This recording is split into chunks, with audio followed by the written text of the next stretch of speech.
Hey, this is Frank.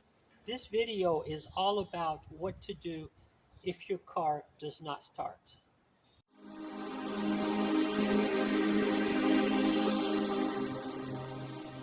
I'm sitting in my Toyota MR2 second generation MR2 SW20, and I'm going to show you what is supposed to happen when I take this key, put it in the ignition, and turn it. I press down the clutch.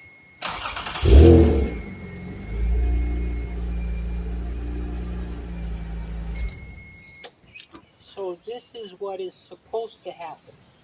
Now sometimes what happens when I take this key and turn it in the ignition is this.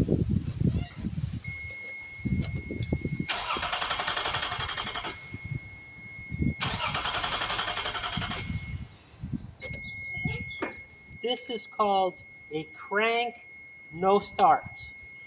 Now let me show you another situation. I take the key, I put it in the ignition, I press the clutch, I turn the key. I've turned the key all the way to the start position and nothing happens. This is called a no crank, no start. So there are a number of reasons that can cause either one of these situations. It's important to distinguish them because they're different. A no crank, no start is different from a crank, no start, and how you address them is different. We're going to start with the no crank, no start. One of the simplest reasons that your car will not crank is because something is interfering with the clutch pedal. The clutch pedal has a switch. This switch closes the circuit for the starter. If you have, for example, a floor mat that is preventing the clutch pedal from going down far enough to close the switch, you will have a no crank, no start.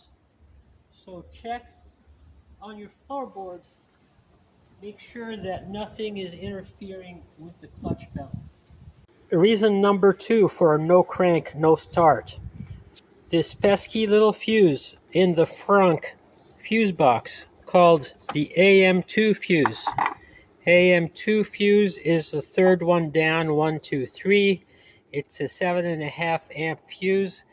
If this fuse is blown, this fuse powers the ignition circuit and your car will not crank. Now, figuring out why this fuse is blown is the subject for another video, but check this fuse. The other thing we must check in this situation is the wire from the battery negative terminal to the frame. There's a thick black wire that runs back from the battery negative and it bolts onto the frame back here. Okay, and if this wire is not connected, then nothing's going to happen with your car. Nothing is going to work. Not the starter, not anything. So make sure that this negative battery terminal is secure on the connector, is secure on the terminal, and make sure that this cable goes back to the firewall and bolts securely back there. For a no crank, no start, check the condition of your battery. A weak battery may have enough juice to turn on your interior lights and play your radio, but not enough to turn the starter. A normal battery reading is 12.6 to 12.7 volts. This battery is a little bit low, but it has enough juice to turn on the starter. If you have any doubts about the condition of your battery, use a load tester. This tool will tell you whether your battery has enough juice to turn the starter. You press the button, and this one stays in the green. If it went below, you would know that the battery is no good.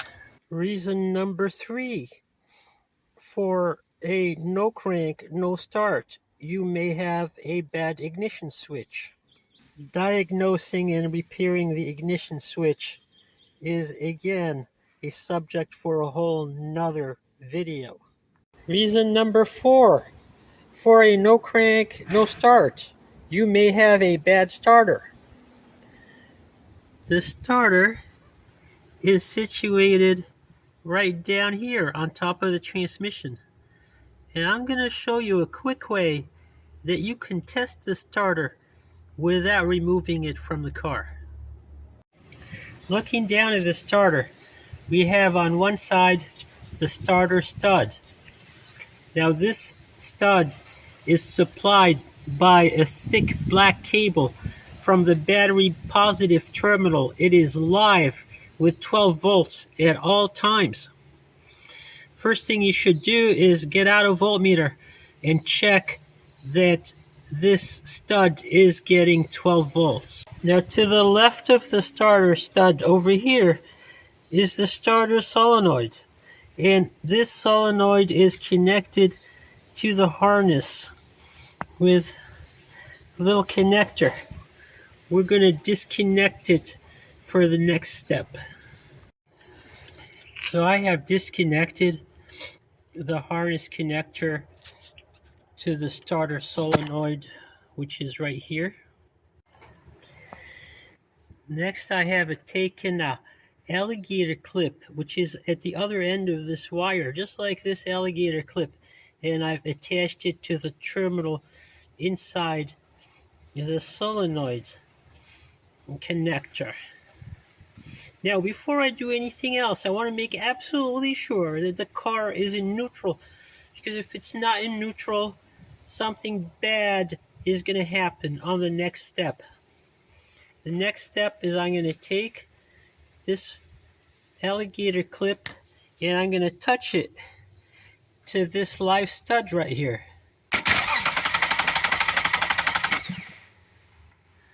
So you see, if the car was in gear, it would have leapt forward, and that would have been really bad. But luckily it was in neutral. Now, I did not have the ignition switched on, so there was no way for the engine to actually fire. But I did just demonstrate that the starter is good. If the starter were not good, no good, then it would not have cranked. Now, what if the starter does not crank when we jumper the solenoid to the positive terminal? Well, then there's a couple of more things we need to check before we conclude that it's a bad starter. Number one thing to check in this situation is this ground wire. This ground wire, you can see it there, is bolted to the side of the motor mount, and it runs over and down to the top of the transmission, right in this area where it's very difficult to see, but is bolted straight down into the transmission. This ground wire closes the circuit for the starter. And if this ground wire is not bolted securely, the starter will not crank. Now, I am not going to demonstrate this because this is potentially a very bad situation. If the starter is not grounded, then whatever current you put into it is going to try to seek an alternate path to ground. And on its way to ground, it could fry any number of circuits.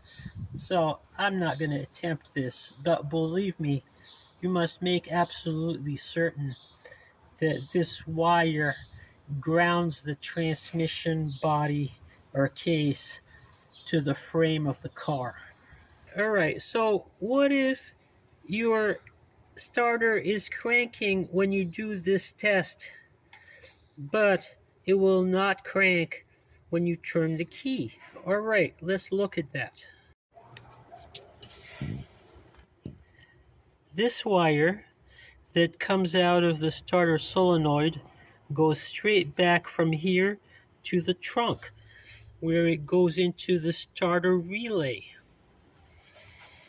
And this little wire with an I terminal also goes back to the starter relay.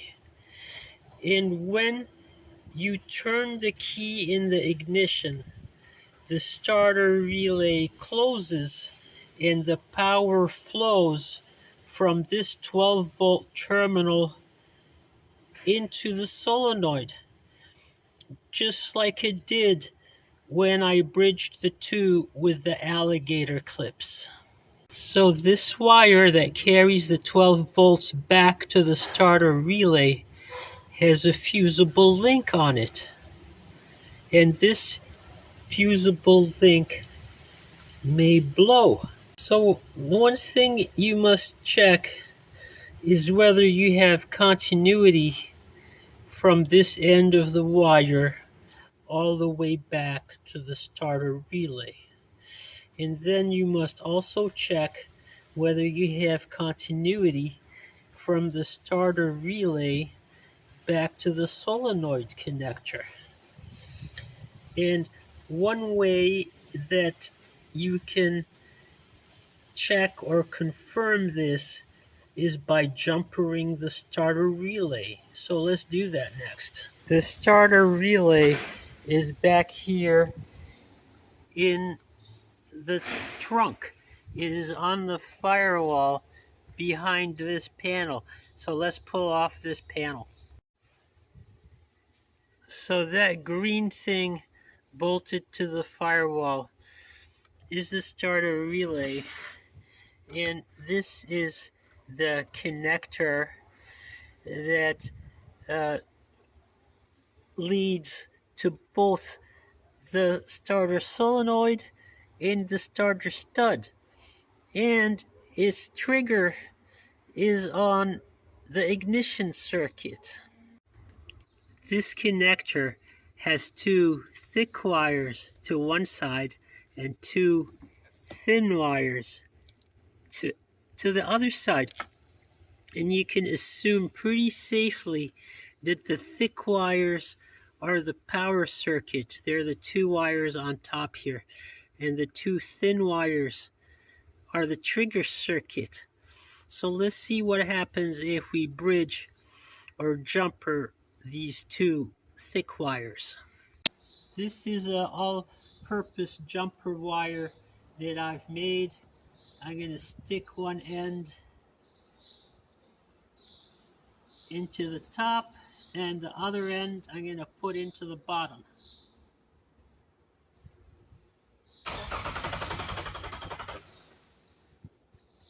So there we have just confirmed that the two wires going to and from the starter to the starter relay are both good, because we're able to jumper the relay's connector, which is the same as closing the relay, and this causes the starter to crank. What if we did this test of the wiring from the starter relay to the starter and the starter did not crank? In that case, we would have to check the wiring. We'd get out a voltmeter and check from end to end between this connector right here and the two other ends that are on the starter. One more thing to check with the no crank is the clutch switch. So the way to check the clutch switch is to unplug the harness from the clutch switch and jumper the harness connector, just like we did with the starter relay. We jumper the connector from the harness to the clutch switch, and if this allows the car to start, it means that the clutch switch is bad. So there, I think I've covered most of the aspects of the no crank, no start. And seeing how long this video has gotten, this far, I'm going to leave the crank but no start for a separate video. So stay tuned for that one. I hope you've enjoyed this video. I hope you've seen some interesting things that you hadn't seen before, and that they're helpful to you. And thank you for watching.